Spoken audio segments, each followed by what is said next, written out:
हिंदू है तो मुसलमान से डरा हुआ है, मुसलमान है तो हिंदू से डरा हुआ है। समाज को सांप्रदायिक ढंग से बांटा गया है और ये दोनों मिलकर डरे हुए हैं सरकार से और खास करके सरकारी एजेंसियों से। मैंने प्रशासन और पब्लिक लाइफ में 60 साल गुजारे। 60 साल में मैंने इतना आतंक कभी नहीं देखा सरकारी एजेंसियों का जितना मैं आज के दिन देखा। आज महाराष्ट्र में जो हुआ, जो उद्धव ठाकरे की सरकार गिरा दी गई, आप क्या समझते हैं कि वो एकनाथ शिंदे बुद्धि ट्री के नीचे बैठे, अचानक उनको ज्ञान आया 2.5 साल के बाद की सरकार को गिरा दो, वो इसमें लगे? नहीं, इसके पीछे की एक लंबी चौड़ी कहानी कि हम एक ऐसे माहौल में जी रहे हैं जहां हुकूमत में बैठे हुए लोग नहीं चाहते हैं कि कोई दूसरा कहीं भी सत्तानशीं हो। कि पिछला 5 वर्ष जो राष्ट्रपति जी का रहा वो खामोशी के 5 वर्ष, और अगले 5 वर्ष जो होंगे, अगर मैं नहीं जीता हूँ इस चुनाव को और बीजेपी के उम्मीदवार जीतती है तो वो रबर स्टैम्प का युग होगा। तो मैं आश्वस्त नहीं होता इस बुढ़ापे में नगरी नगरी द्वारे द्वारे क्यों दौड़, इसीलिए दौड़ रहा हूँ। मैं आश्वस्त हूँ और मैं आज यहाँ आपको बता के जाना चाहता हूँ कि जो दृश्य आपको सामने दिख रहा है ना, उसके पीछे भी एक दृश्य है। आज यहाँ पर आया हूँ और आपसे मिलने के पहले हम यहाँ के सारे विधायकों से मिले, हुड्डा साहब के यहाँ, उनके साथ भोजन किया और उन सब के भरपूर समर्थन का हमें वादा मिला है। जैसा कि अभी कहा गया आपसे कि मैं कई विरोधी दल जो हैं आज भारत की राजनीति में, उन्होंने मिलकर तय किया कि मैं उनका साझा उम्मीदवार बनूं इस चुनाव के लिए, और मैंने इस निमंत्रण को स्वीकार किया और आज उम्मीदवार हूं। मैंने 27 जून को अपना नामांकन किया और 27 जून के बाद से लगातार हम घूम रहे हैं, कई प्रदेशों में जा चुके और अभी जो कुछ दिन बचे हैं उसमें बचे हुए प्रदेशों में जाएंगे। हर जगह मेरा जो कार्यक्रम होता है वो 2 कार्यक्रम तो निश्चित है। नंबर 1 कि वहाँ जो समर्थक विधायक हैं उनसे हमारी मुलाकात होगी, जैसे आज यहाँ पर हुई, और दूसरा जहाँ मैं जाता हूँ वहाँ पर मीडिया से अवश्य मिलता हूँ, चाहे खबर छपे या ना छपे।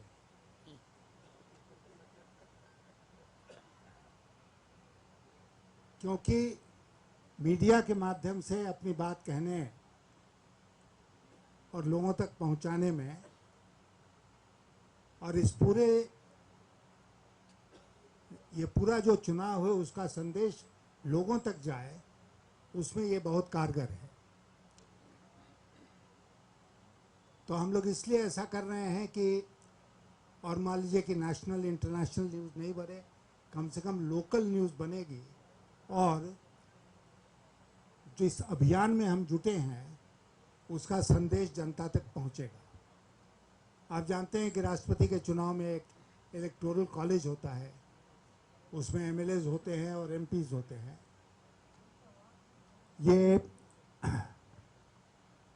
और नज़दीक करके बोलता हूँ, ये एक आम चुनाव की तरह नहीं है जिसमें जनता की भागीदारी होती है। तो इसीलिए उन लोगों से तो मिल ही रहा हूँ, लेकिन इस संघर्ष का संदेश जनता तक भी जाए, इसके लिए भी प्रयास कर रहा हूं। और क्यों आवश्यक है?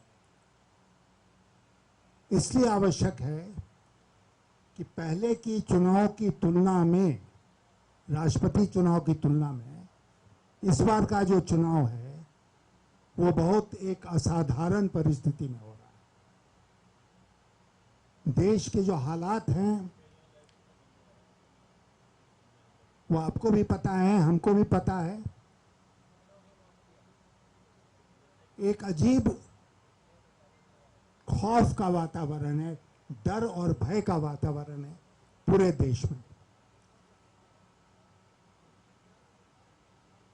कोई हिंदू है तो मुसलमान से डरा हुआ है, मुसलमान है तो हिंदू से डरा हुआ है।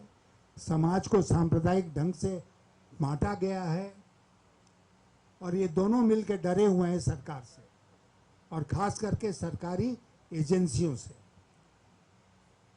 मैंने प्रशासन और पब्लिक लाइफ में 60 साल गुजारे हैं। 60 years is not a small period of time. 60 साल में मैंने इतना आतंक कभी नहीं देखा सरकारी एजेंसियों का जितना मैं आज के दिन देख रहा हूं। मैं 5 वर्षों तक अटल जी की सरकार में वित्त मंत्री था। ये जो इनफेमस एनफोर्समेंट डायरेक्टरेट है, ये उस समय वित्त मंत्रालय के अंतर्गत थी। इनकम टैक्स वगैरह तो था ही। मैं अपने मित्रों को आज के दिन कहता हूं कि मेरे मन में कभी दूर दूर तक ये ख्याल नहीं आया कि इन एजेंसियों का दुरुपयोग करो अपने पॉलिटिकल राइवल्स को, ओपोनेंट्स को फिक्स करने के लिए। और उस समय आपको याद होगा कि कोई इस तरह का मामला भी नहीं हुआ। लेकिन आज कितने धड़ल्ले से, कितनी बेशर्मी के साथ ईडी, इनकम टैक्स और सीबीआई का इस्तेमाल हो रहा है। आज महाराष्ट्र में जो हुआ, जो उद्धव ठाकरे की सरकार गिरा दी गई, तो आप क्या समझते हैं कि वो एकनाथ शिंदे बोधि ट्री के नीचे बैठे, अचानक उनको ज्ञान आया 2.5 साल के बाद कि सरकार को गिरा दो और इसमें लग गए? नहीं, इसके पीछे की एक लंबी चौड़ी कहानी है। और आज तो उसका बहुत खुलासा हुआ जब मैंने देखा कि कुछ ऐसे सांसद शिवसेना के उद्धव ठाकरे के ऊपर भी जब दबाव बना रहे हैं कि आप, जो राष्ट्रपति का चुनाव हो रहा है उसमें आप वोट कीजिए बीजेपी के उम्मीदवार के लिए, तो खेल साफ है। गोवा में तो इनकी सरकार है, फिर भी कांग्रेस पार्टी को तोड़ने पर क्यों लगे हुए थे?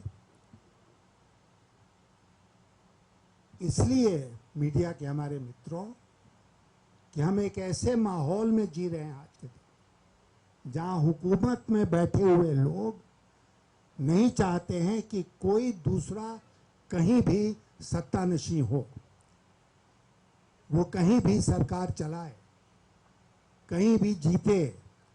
अगर जीत कर आता भी है जनता के आशीर्वाद से तो उसको गिराया जाता है अनेक साधनों का दुरुपयोग करके, जिसमें सरकारी साधन। हम लोगों ने तय किया है इसको हम बर्दाश्त नहीं करेंगे। और अगर मैं राष्ट्रपति के चुनाव में खड़ा हूं तो इसीलिए खड़ा हूं, अगर देश में घूम रहा हूं तो इसीलिए घूम रहा हूं कि ये संदेश हम हर जगह पहुंचाएं कि आज देश के हालात कितने बिगड़ गए।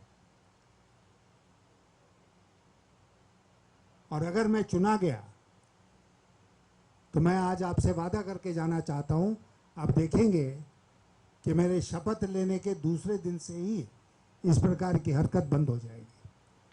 कैसे बंद हो जाएगी? मेरे पास कोई पावर तो है नहीं, या नहीं होगा कि मैं सरकार को कहूं कि ऐसा मत करो।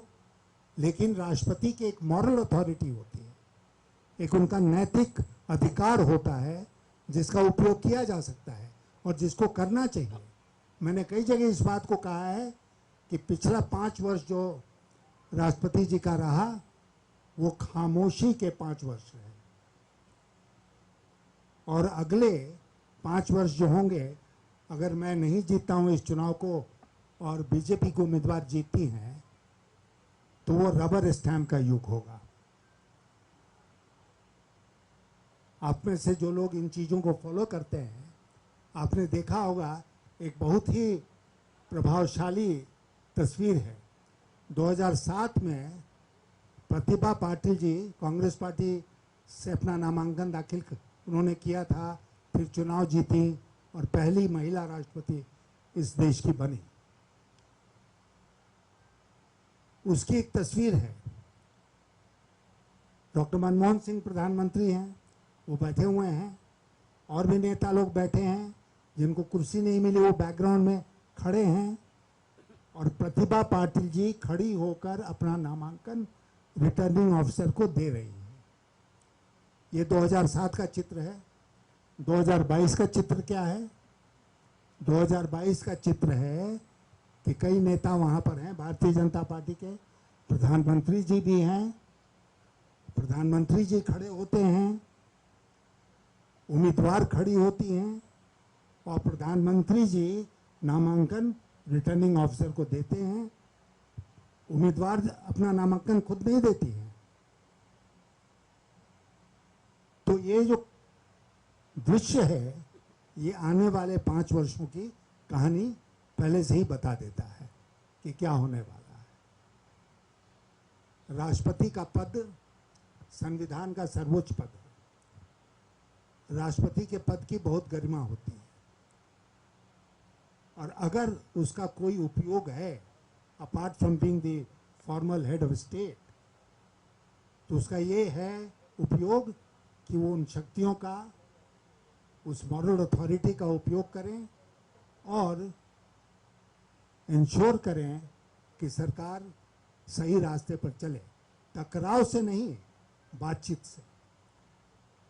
और राष्ट्रपति अगर प्रधानमंत्री को बुलाकर कोई मशविरा देता है, तो किसी भी प्रधानमंत्री के लिए उसको पूरी तरह से नकारना मुश्किल होगा। तो इसीलिए चुनाव आज महत्वपूर्ण बन गया है, और हम पूरे ज़ोर शोर से इस लड़ाई को लड़ने में लगे हुए हैं। मैं बहुत आभारी हूँ प्रदेश अध्यक्ष जी का, हुड्डा जी का, सारे यहाँ के नेताओं का, जिन्होंने आज चंडीगढ़ आगमन पर मेरा स्वागत किया और सारे विधायकों से और आपसे मिलने का अवसर प्रदान किया। बहुत बहुत धन्यवाद।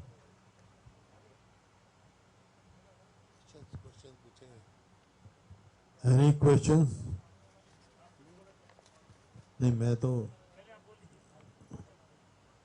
हमारे उम्मीदवार जो राष्ट्रपति के माननीय यशवंत सिन्हा जी, अध्यक्ष जी, साथीगण, हमारे पुराने साथी कुलकर्णी जी, पूर्व सांसद व पत्रकार बंधुओं, साथियों, हमारी मीटिंग हो गई CLP की। वहाँ सिन्हा साहब थे वहाँ, और सारे 30 विधायक थे वहाँ पर। आज 30 ने ही अश्योर किया है कि पार्टी की जो डायरेक्शन है उसके हिसाब से सब एक वोट, सब 30 के 30 यशवंत सिन्हा जी को देंगे।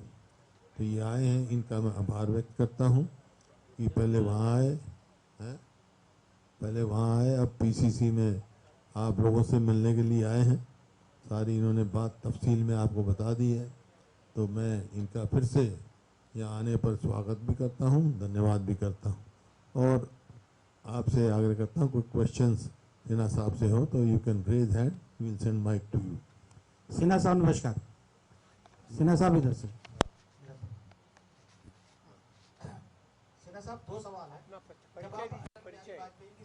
एक एक करके पहले परिचय बिहारी वाजपेयी की सरकार में थे। मेरा नाम पहले अपना परिचय दें। मेरा नाम कुमार रमेश है। सर, जब आप अटल बिहारी वाजपेयी जी की सरकार में थे, आपने कहा कि इस प्रकार की कभी भी स्थिति नहीं पैदा हुई कि ED, CBI और तमाम चीज़ों का उपयोग किया जाए, लेकिन ये सरकार इस प्रकार चीज़ें कर रही है। आपको क्या लगता है कि उनकी योजना है कि विपक्ष को बिल्कुल धराशायी खत्म कर दिया जाए और आप अपनी जीत को लेकर कितना आश्वस्त हैं, क्योंकि ये माना जा रहा था कि विपक्षी दल के जो लोग हैं अगर वो चाहे तो आप जीत जाएंगे, कितना आश्वस्त हैं? विपक्षियों से कितनी बात हो पाई आपकी? एक तो मैं बहुत विश्वास के साथ इस बात को कह सकता हूँ कि अटल बिहारी वाजपेयी की सरकार में एजेंसियों का इस तरह का दुरुपयोग या कोई किसी तरह का दुरुपयोग नहीं होता था। और मैंने आपको बताया कि 4-5 साल तो मैं स्वयं वित्त मंत्री था और बहुत सारी एजेंसियां हमारे अंतर्गत थी। वो अटल जी सहमति के आधार पर आगे बढ़ना चाहते थे, ये सरकार टकराव के आधार पर आगे बढ़ना चाहती है। दोनों में मौलिक फर्क जो है वो यही है, कॉन्फ्रंटेशन, पहले कंसेंसस, आज कॉन्फ्रंटेशन। आश्वस्त, जहाँ तक आपने पूछा जीत के बारे में, तो मैं आश्वस्त नहीं होता तो इस बुढ़ापे में नगरी नगरी द्वारे द्वारे क्यों दौड़ता। इसीलिए दौड़ रहा हूँ कि मैं आश्वस्त हूँ। और मैं आज यहाँ आपको बता के जाना चाहता हूँ कि जो दृश्य आपको सामने दिख रहा है ना, उसके पीछे भी एक दृश्य है। हमसे जुड़े रहने के लिए हमारे YouTube चैनल को सब्सक्राइब करें और नई वीडियो की नोटिफिकेशन के लिए बेल आइकॉन को दबाएं। अगर आप ये वीडियो Facebook पर देख रहे हैं तो लाइक जरूर करें और ज्यादा से ज्यादा शेयर करें। धन्यवाद।